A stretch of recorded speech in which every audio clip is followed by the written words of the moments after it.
Social मीडियामुळे प्रेक्षक एखाद्या मालिकेविषयी त्यांच्या चांगल्या वाईट प्रतिक्रिया खुलेपणाने देताना दिसतात.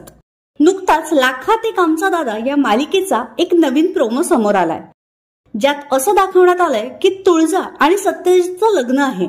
मात्र तुळजाला तिचा बॉयफ्रेंड सिद्धार्थ बरोबर लग्न करायचंय. ती सूर्याच्या मदतीने घरातून पळून जाते. पुढे सत्यजित एक व्हिडिओ दाखवत तुळजा सूर्याबरोबर पळून गेल्याचं सर्वांना सांगतो. सूर्या आणि तुळजा परत येतात तेव्हा जबरदस्तीने दोघांचं लग्न लावून दिलं जातं. प्रोमोच्या शेवटी डॅडींनी तिच्या नावाची अंघोळ करून तुळजाच्या फोटोला हार घातलेला पाहायला मिळतो. परंतु हा प्रोमो पाहून प्रेक्षकांनी मालिकेवर टीका केली आहे.